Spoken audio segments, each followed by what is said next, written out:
यहाँनिर मैले केही टु डु लिस्ट बनाएको छु। जस्तै तपाईँहरूले यहाँनिर task 1, task 2, task 3, task 4, task 5 देख्नुभएको छ। यहाँनिर म टिक मार्क गरेँ भने यता हाम्रो यो जुन चार्ट छ यसमा पर्सेन्टेज तपाईँहरूले देख्नुहुन्छ। पर्सेन्टेज अनुसार यो कति काम भयो भनेर हरियोमा हामीले देख्न सक्नेछौँ। जस्तै मैले यहाँ टास्क 2 मा लगाएँ भने 60% काम भएको छ। टास्क 5 मा लगाएँ भने यो टास्क 5 मा काम भएको छ र टास्क 4 लगाएँ भने टास्क 4 मा लगाउँदा 100% काम भएको छ। हो यस्तो हामीले कसरी बनाउन सक्छौँ आजको भिडियोमा म तपाईँलाई सिकाउने छु। साथीहरू, तपाईँहरू यति बेला यो टेक्निकल युट्युब च्यानल र यो टेक्निकल फेसबुक पेज हेरिरहनु भएको छ। तपाईँले डेली बेसिक्समा माइक्रोसफ्ट एक्सेल युज गर्नुहुन्छ भने यी नर्मल कुराहरू जान्नुपर्ने हुन्छ।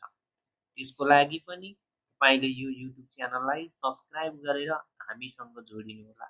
साथै तपाईँलाई हामीले राख्ने भिडियो कस्तो लाग्छ, मन पर्छ भने कमेन्ट बक्समा कमेन्ट गर्न पनि नबिर्सनु।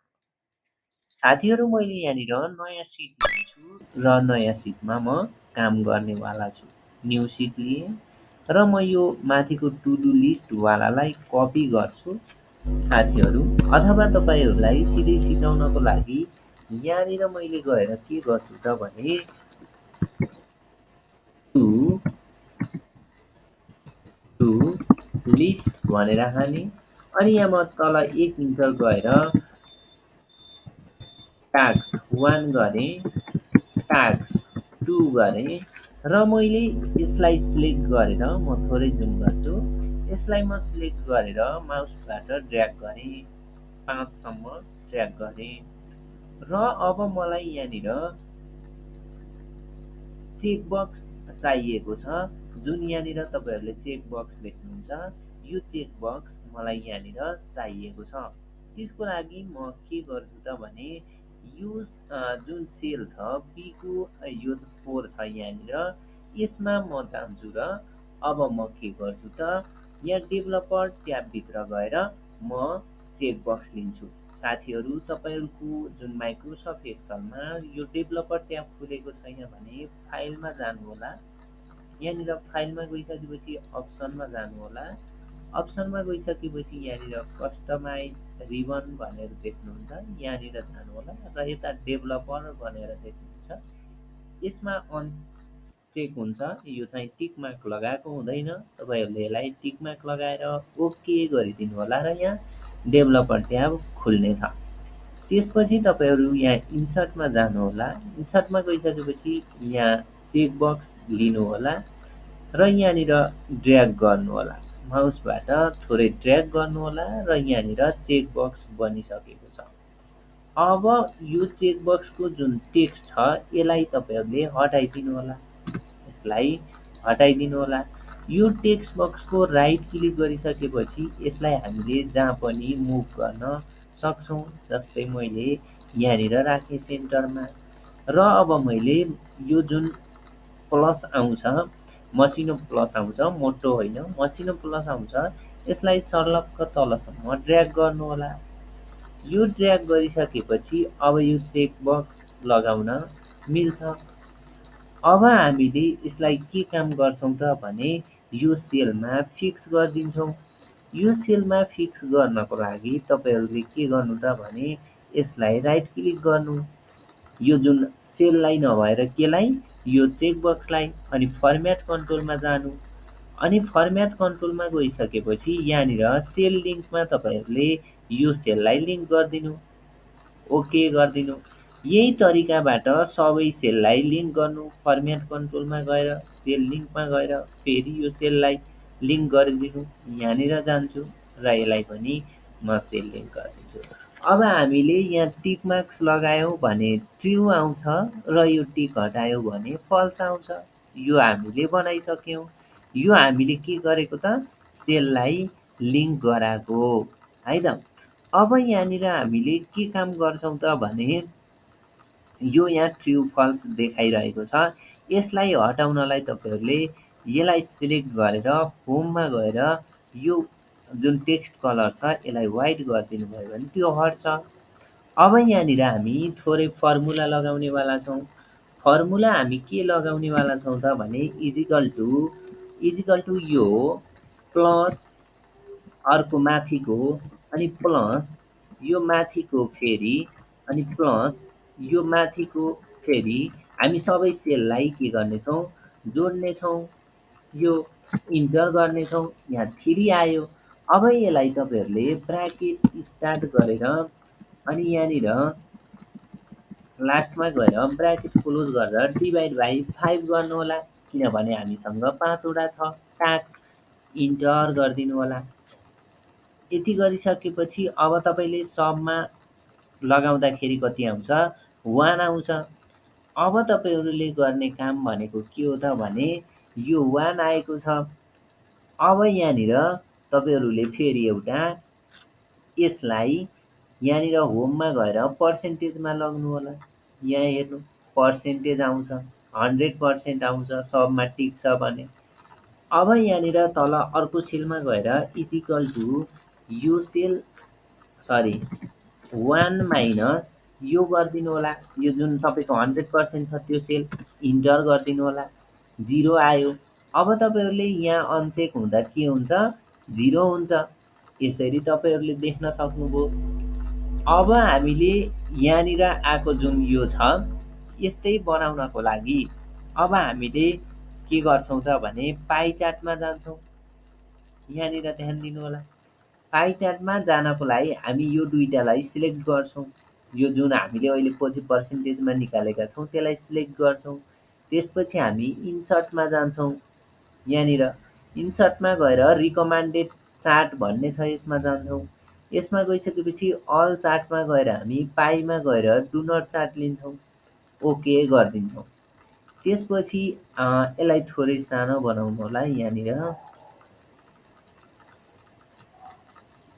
यसलाई थोरै सानो गराउँदा हुन्छ। यो चार्टको टाइटल हटाइदिनु डिलिट हानिदिनु। यो पनि डिलिट हानिदिनु। यो हामीले के ल्यायौँ यहाँ जस्तै यो कति काम भयो भनेर यसरी आउँछ। अब हामीले के गर्ने त भने यसलाई फिल गर्ने हो। अब त्योभन्दा अगाडि म तपाईँहरूलाई यसको फर्मेटिङ मिलाउँछु। यहाँनिर गएर है यो सेललाई यहाँसम्म मर्ज गरिदिनु। तपाईँलाई कति चाहिन्छ त्यति मर्ज गरिदिन सक्नुहुन्छ। मैले अहिले त्यहाँसम्म गरेँ है त। म अब यसलाई अलि सानो बनाउन पनि सक्छु। ल अनि यसको आउटलाइन पनि हटाइदिनु। यसलाई सिलेक्ट गर्नु फर्मेटमा जानु। फर्मेटमा गएर यहाँ आउटलाइन भन्ने छ नो आउटलाइन गराइदिनु। अनि यो हामीले यसलाई बोल्ड गरौँ अलि ठुलो बनाऊँ। अनि त्यसपछि यहाँ गएर हाम्रो कलर कस्तो थियो यस्तो छ यो कलर राखौँ अनि हामी व्हाइट टेक्स्ट गराउँ। यो काम हामी के गर्यौँ सक्यौँ। अब यहाँनिर एउटा सेल थप्दा हुन्छ इन्सर्ट। यो अब तपाईँहरू फर्मेटिङ मिलाउने काम भयो है त। अब मैले यहाँनिर यसको जुन यो कलर छ यो सेपको यसलाई म कलर चेन्ज गर्छु। यसलाई तपाईँहरूले के गर्नु यहाँ गएर डबल क्लिक गर्नु अनि यता तपाईँहरूको के खुल्नेछ फर्मेट डाटा पोइन्ट भनेर खुल्नेछ। त्यहाँनिर तपाईँहरू गएर फिलमा जानु। फिलमा गइसकेपछि यो फिल कलरमा गएर यहाँ सोलिड फिलमा गएर यो दुईटैको सोलिड फिलमा गएको छ। यो एउटाको मात्रै गएको हो। अब हामीले यहाँनिर मिस्टेक भयो भने तपाईँहरूले के गर्ने त यसलाई तपाईँहरूले यहाँनिर गएर डबल क्लिक गर्ने फिलमा जाने सोलिडमा जानेर यहाँनिर गएर हल्का तपाईँहरूले ब्ल्याक लिन सक्नुहुन्छ है त। यो लिन सक्नुभयो। अनि यो ट्रान्सपरेन्सी भनेको छ यसलाई 72 अथवा तपाईँहरूले कति ठिक हुन्छ त्यो राख्न सक्नुहुन्छ। मैले यहाँ 70 राखेँ।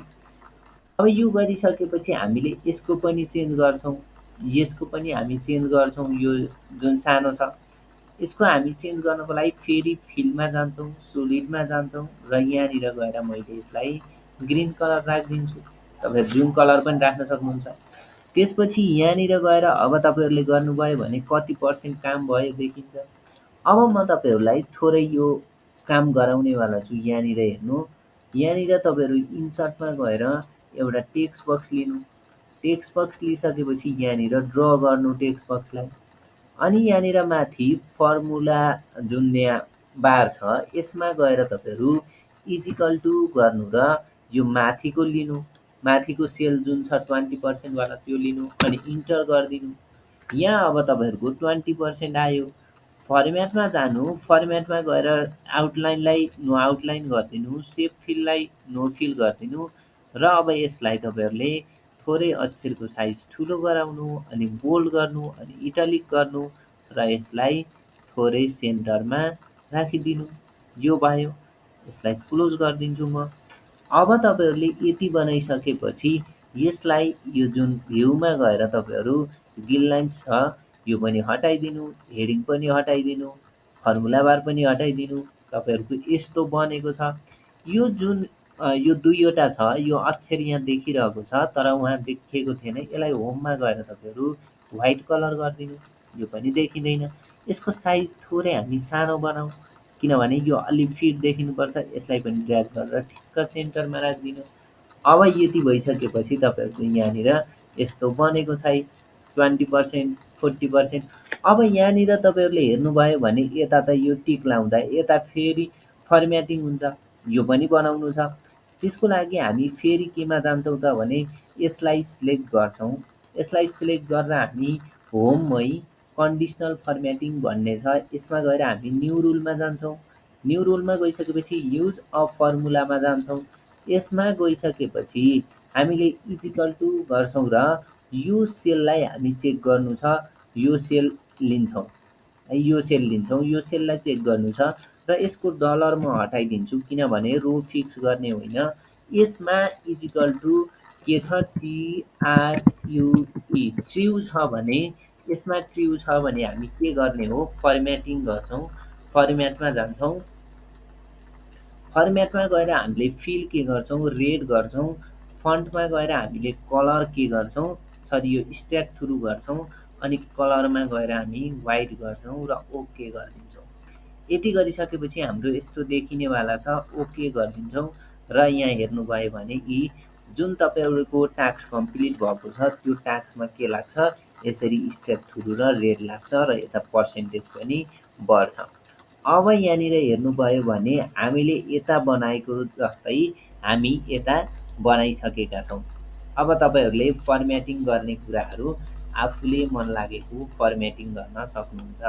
यस्तै गरेर माइक्रोसफ्ट वर्डको तपाईँहरूले डेली बेसिकमा युज हुने कुराहरू जान्न चाहनुहुन्छ भने तपाईँले यो युट्युब च्यानललाई सब्सक्राइब गर्नुहोला। भिडियो कस्तो लाग्यो साथीहरू मन पर्यो भने कमेन्ट बक्समा कमेन्ट गर्नुहोला। फेसबुकबाट हेर्दै हुनुहुन्छ भने फेसबुकमा आएको भिडियोलाई जति सक्दो सेयर गरिदिनुहोला। हस् त, धन्यवाद।